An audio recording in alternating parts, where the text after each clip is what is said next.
Hey guys, so today I'm going to show you how I make a shoegaze track that sounds like this.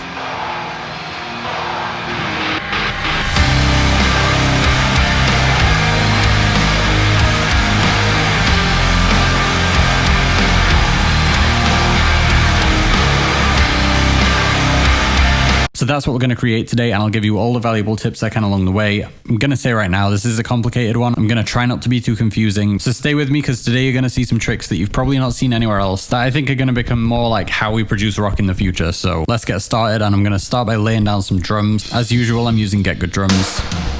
We're going 188 beats per minute.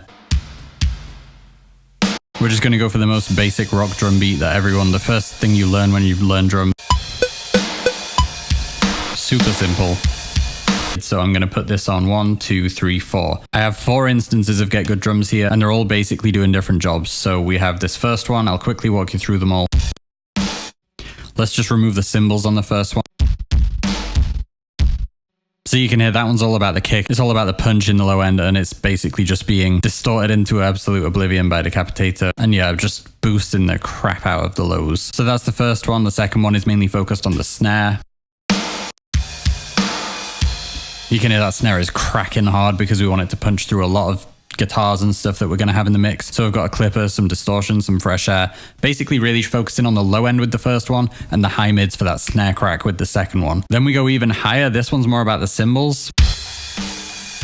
You can hear that's almost like white noise on top of everything, just to really make it feel crisp and clear, and just to fill out the frequency spectrum. I want this to feel larger than life, so you're going to see we'll do the same thing with the guitars. Then we have like a reverb track. You can see on this one the reverb and the room mic are like turned way up. So that one's just for the atmosphere, so it really feels like shoegaze. So here's all those drums together. Something I really don't like about shoegaze is that it's like, I love all the ambience and atmosphere and stuff, but you kind of end up where the kick isn't punching, the snare isn't hitting, because everything's just washed out and distorted and reverby. So this is my way of kind of working around that. So as complicated of a start that is, that's our drum sound. And if that didn't make sense, stay with me, because I do think it'll make sense at the end. So what I'm going to do right now is something I don't usually do. Like I've been saying, I want to go larger than life with this track. So I'm going to save CPU and bounce this audio out and get rid of the drums so that we just have a nice clean loop like this. So here's our drum track. I'll put that in red. Because it's such a simple genre, I don't feel like I need to add variation to the drums. Like it would just be too much if the drums started playing crazy fills and stuff. So this is what we're going to use for pretty much the whole track. Let's start sculpting this huge guitar sound, and we're going to do a similar kind of thing where we have multiple tracks. So I have 4, which really is 2 on the left and right. And people keep asking me to talk more about this technique of using like multiple tracks to get one sound. All I can really say about it is that I don't try to do this. Like I try and keep things simple, believe it or not. But if you're going for a really complex sound like we are today, with a lot of different layers to it and a lot of different textures to it, it's just not always possible to get the sound you want from one amp. Like if you're envisioning a specific kind of distortion in the low end, a specific kind of feel in the high end, a specific kind of reverby track, like it can often just be easier to let different amps and different tracks handle different jobs so that they all add up together to create the sound that you want. So we're starting with these 2 guitar sounds on the left and right. We've got this kind of metal sound. So the job of that one is just to be a very straight, distorted shoegaze sound. And as you can see, it's just my usual trick of a tube screamer going into the 14 amp. Nothing crazy going on. It's all really in the EQ. EQ and an EQ and an EQ and until I've shaped the tone into what I want it to be. And you'll notice there's not a lot of low end in either of these guitar sounds, and that's because we're going to go for a huge bass sound. So we've got the kick drum already sounding ridiculous. The bass is just going to be even more ridiculous, so we're definitely leaving as much space as we can in the guitars to kind of just fill in the top end and give us like the distortion and the grit. All right, so we have that first sound, and then we have the second one, which I really love. Not really a shoegaze sound, but I like how I was saying with the drums, I don't like in shoegaze that you kind of, things get lost in the reverb and you lose the punch, so I wanted to get the best of both worlds. We're doing the same with this. We've got that reverby track, but then we've got this.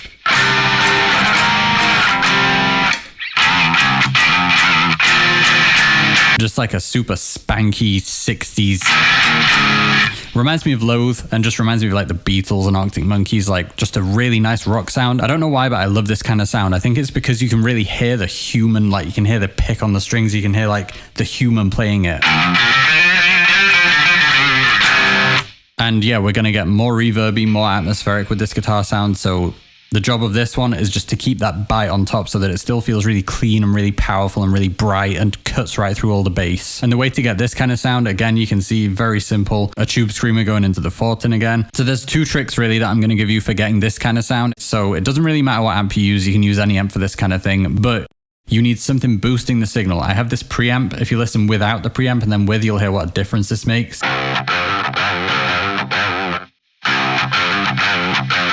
And the preamp is just acting as a boost. You could use a tube screamer or something, but it has to be something that's really going to boost the tone, and especially in the high end, without distorting it too much. So you get this just really aggressive but kind of clean sound. That's one part of the sound. The other part is single coil pickups, or if you have a coil split like I do, use that.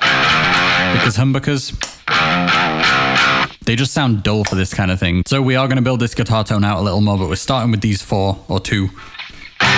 So let's get something laid down, and I'm just using the minor scale. Very, very simple, add 9 power chords.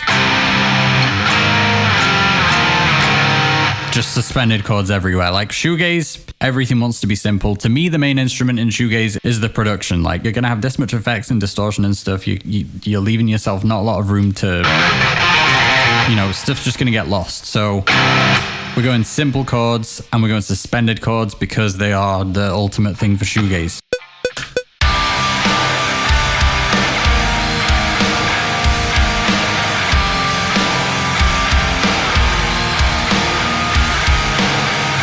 Let's track it on the right. So that's all we're going to record for the guitars right now, but it doesn't have quite the epic shoegaziness that I need. So I'm going to actually just kind of do like a cheat code. I made this track a while ago. And I'm just going to copy the left and right like this, open the Cubase session for that track and just run it through the same thing quickly and blend that in with this tone just to kind of fill out the rest of the tone that we don't have with these 2 tones. Okay, so we're in here now. So again, you can see we've got left, right, left, right, left. So we've got like 5 tones here, but it's kind of just 3 tones. First of all, we have this one called janky. So it is quite a janky tone, and you can hear that we kind of have the mid-range and low end that we didn't have in the other one. So there's a lot more body. Same with this one, fuzz. Fuzz for me is the most underrated distortion, especially for shoegaze, because it gets right in your ear. It's completely compressed, could not be more compressed, and it just pushes it right up to your ears. And then we basically just have these 3 tracks that I've called noise. We had the cymbals track for the drum where it was just like the high white noise. So again, those ones are just there. They're all slightly different frequencies, but they're all basically just handling the very, very top end, filling out the tone so that it could not feel any bigger. I am going more all out than usual. I don't go this ridiculous with tones usually, but with shoegaze, it's just like, if I can think of anything that could improve the tone, I'm gonna try it. And I just kind of keep doing that until I'm like, yep, that's the tone I wanted. So I'll quickly break down all these sounds for you, and then we're gonna just bounce this out and bring it into the other project. Starting off, the first track has just this fuzz, which I really, really like. And it's actually barely doing anything. It's just kind of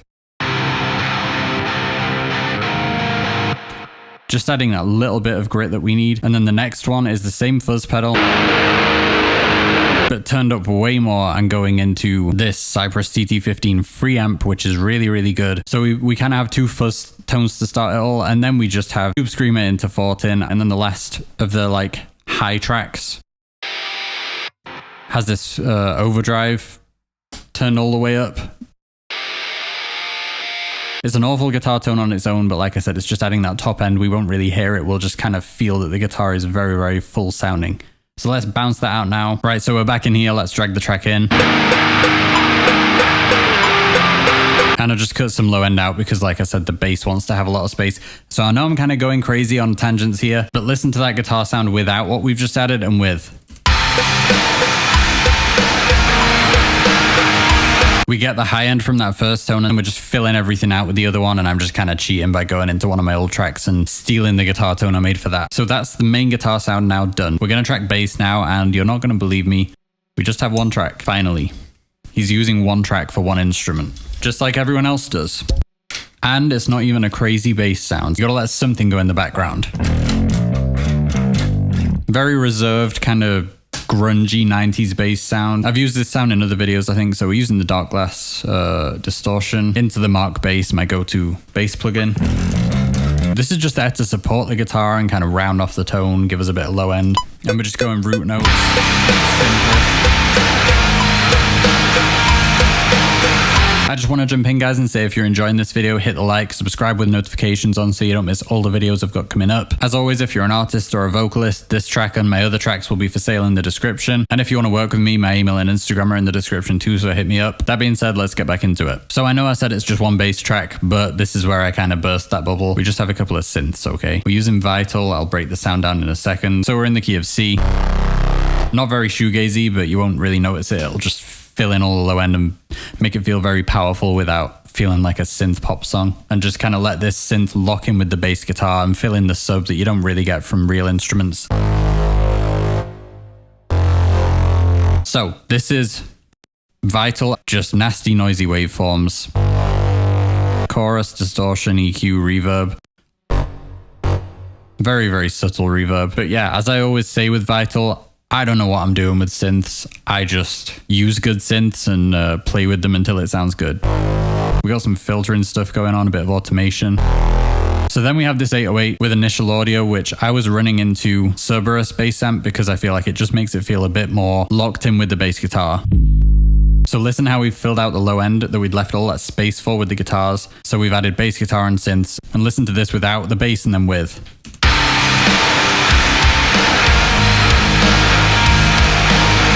So we're almost done with this section. I'm just going to layer some samples in to kind of add to the drums. Same things I've been using in all the recent videos, just this kick that I like. And let's put this guy like...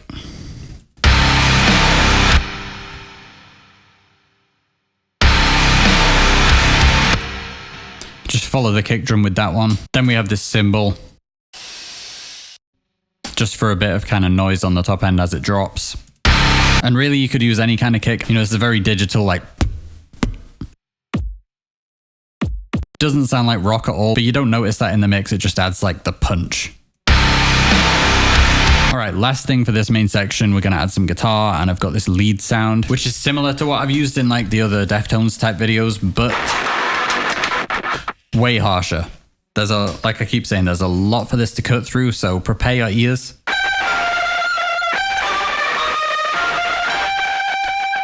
It's basically my usual kind of shoegazy sound, but with a guitar fuzz. So we've got like ping pong delay, chorus, rotary speaker, the most underrated effect in the world, in my opinion. It's kind of it's a bit weird, but it's kind of a really, really pretty shoegaze sound. Very dreamy, and it sounded cool originally, but I just thought this needs to cut way more through the mix. And it's such a bassy, powerful mix that I was like, let's just throw even more of that like harsh high end. So running it completely into a guitar fuzz. But it kind of still has that weird sound from all the effects, but then we're just destroying it completely with fuzz.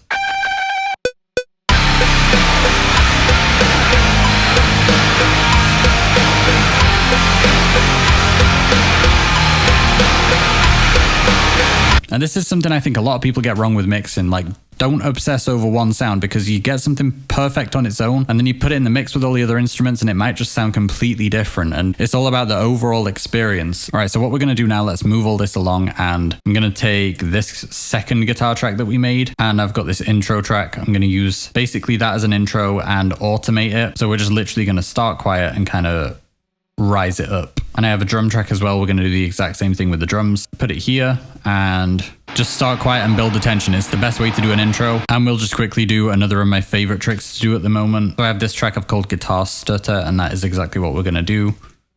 Let's also automate this one so that the volume quickly like shoots up like this. The intro drum track, just to quickly dive into that sound.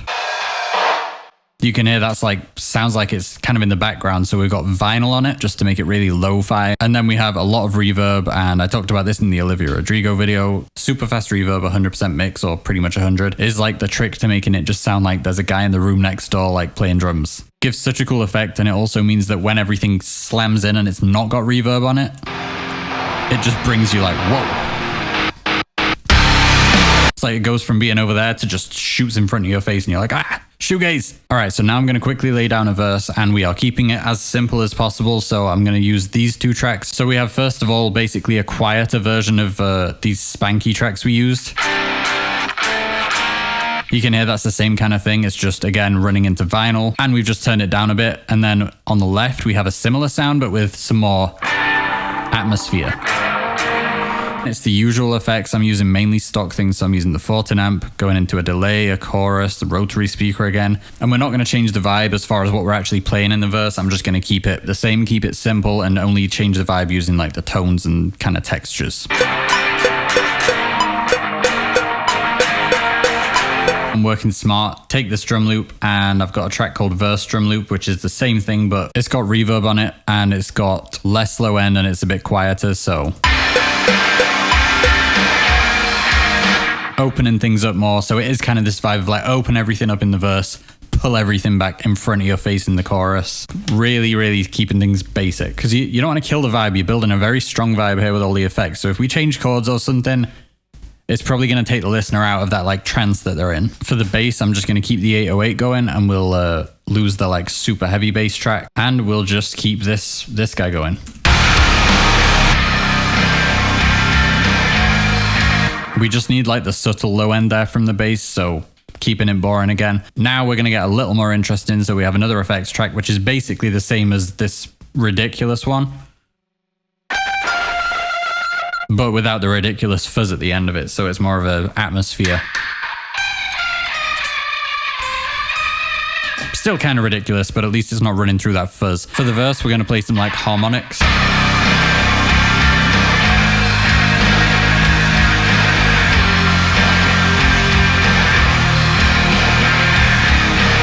And we are about done, guys. Like, that is basically the gist of the whole track. Very simple, but very complicated. Hopefully I've given you some of your own new ideas and inspiration for like kind of getting outside the box with how you're producing things. If you watched this far, thank you for taking this journey with me into one of my most ridiculous productions to date.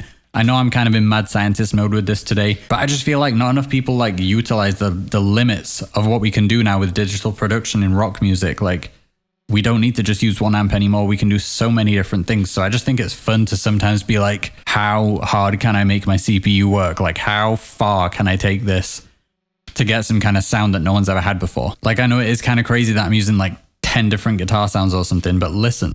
I just think that's such a cool sound, and we couldn't have made a sound like that 10, 20 years ago. Here's the full track. I'll skip through the parts that repeat. Let's go.